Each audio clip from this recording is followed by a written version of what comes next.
جس نے روزہ دار کا روزہ افطار کروایا۔ اللہ کے محبوب فرماتے ہیں کہ ایک تو خود روزہ رکھا اور دوسری سعادت یہ ہے کہ ماہ سیام میں روزہ دار کا روزہ افطار کروایا۔ آپ شریعت بیضاء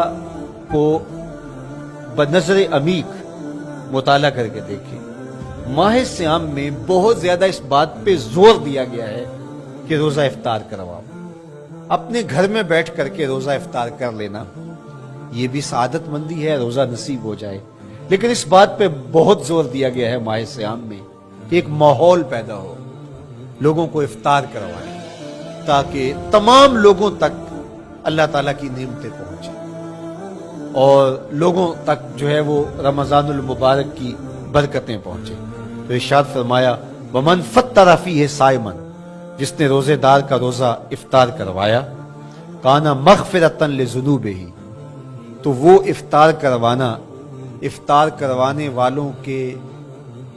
گناہوں کی بخشش کا ذریعہ بن جائے گا۔ یہ افطاری گناہوں کی مغفرت کا سبب بن جائے گی۔ وَإِتْقَ رَقْبَتِهِ مِنَ النَّارِ، اور آتش دوزخ سے گردن کی آزادی کا مجدہ جاں فضا بن جائے گا یہ امر کہ اس نے کسی کا روزہ افطار کروایا۔ وَقَانَ لَهُ مِثْلُ أَجْرِهِ مِنْ غَيْرِ أَنْ يَنْقُصَ مِنْ أَجْرِهِ شَيْءٌ، اور روزہ افطار کروانے والے کو روزہ رکھنے والے جتنا اجر ہی دیا جائے گا، لیکن روزہ رکھنے والے کے اجر میں بھی کوئی کمی نہیں واقع ہوگی۔ جتنا اس نے سارے دن کی بھوک اور پیاس کاٹ کر کے تکلیف اٹھا کر کے روزہ رکھا، جس نے شام کو اس کو افطار کر دیا اتنا ہی ثواب اس کو عطا کر دیا جائے گا، اس کا اجر کم کیے بغیر۔ اللہ اکبر، یہ امت کے لیے اللہ نے کیا پیکج دیا ہے، کیا کرم نوازیاں ہیں اس امت کے لیے۔ آقا کریم نے ارشاد فرمایا ایک شخص صبح سے لے کے ظہر تک مزدوری کرتا ہے، اس کو ایک قیراط دیا جاتا ہے، اور ایک شخص ظہر سے لے کر عصر تک مزدوری کرتا ہے، اس کو بھی ایک قیراط دیا جاتا ہے، اور ایک عصر سے لے کر مغرب تک مزدوری کرتا ہے، اس کو 2 قیراط دیے جاتے ہیں۔ فرمایا پہلی مثال یہود کی ہے، دوسری مثال نصارہ کی ہے، اور تیسری مثال میری امت کی ہے۔ یہودیوں نے اور عیسائیوں نے اس پہ اعتراض کیا کہ ہمارا اجر کیوں تھوڑا ہے، تو میرے اور آپ کے آقا و مولا نے فرمایا تمہارا تھوڑا نہیں، ہمارا زیادہ ہے۔ آج کل اگر 1000 روپیہ مزدوری چلتی ہو مزدور کی، تو کوئی شخص صبح سے شام تک ایک شخص سے مزدوری کروائے اور 1000 روپیہ دے دے، اور دوپہر کو اڈے سے جا کے ایک مزدور اور لے آئے، شام کو اس کو بھی 1000 روپیہ دے آئے، اور ایک شخص کو عصر کے وقت لائے اس کو 2000 روپیہ دے دے، تو 1000 والا کہے کہ میرے سے زیادتی ہوئی ہے، تو اس سے زیادتی تو نہیں ہوئی، اسے تو پوری مزدوری دی گئی ہے، اب اس پہ مہربانی ہوئی ہے، اس پہ رحمت ہوئی ہے۔ تو کہا یہود اور نصارہ کی یہ مثال ہے، ایک صبح سے ظہر تک مزدوری کرے اس کو 1 قیراط، ایک ظہر سے عصر تک مزدوری کرے اس کو بھی 1 قیراط، اور تیسرا بہت تھوڑا وقت عصر سے مغرب تک مزدوری کرے اس کو 2 قیراط۔ کہا یہ امت محمدیہ علی صاحب الصلوات کو دیا گیا نور ہے۔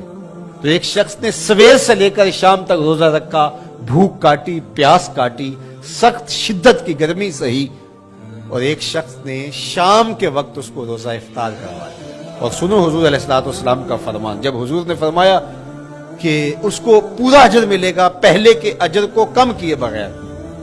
تو صحابہ کا تو دل تڑپنے لگا کہ یہ کتنی بڑی بات ہے۔ اب آپ جانتے ہیں کہ یہ زمانہ ایسی معاشی خوشحالیوں کا نہیں تھا، لوگوں کے پاس تو نان شبینہ بھی میسر نہیں ہوتا تھا، تو صحابہ نے جو سوال کیا، قالوا یا رسول اللہ صلی اللہ علیہ وسلم، انہوں نے کہا اے اللہ کے پیارے رسول صلی اللہ علیہ وسلم، لیسا کلنا یجد ما یفطر الصائم، ہم میں سے تو ہر بندہ یہ طاقت نہیں رکھتا کہ روزہ دار کو روزہ افطار کروا دے، تو یہ اتنی بڑی سعادت، تو یہ تو پھر اہل زر ہی یہ سعادت حاصل کر پاتے ہیں، ہمارے جیسے لوگ تو پھر جو مال و دولت نہیں رکھتے تو وہ تو پھر یہ سعادت نہیں حاصل کر پائیں گے۔ تو میرے اور آپ کے آقا و مولا نے کیا فرمایا، قال، حضور نے ارشاد فرمایا یؤتی اللہ ھذا الثواب، یہ ثواب اللہ اسے شخص کو بھی عطا کرے گا، من فطر صائما علی مزقۃ لبن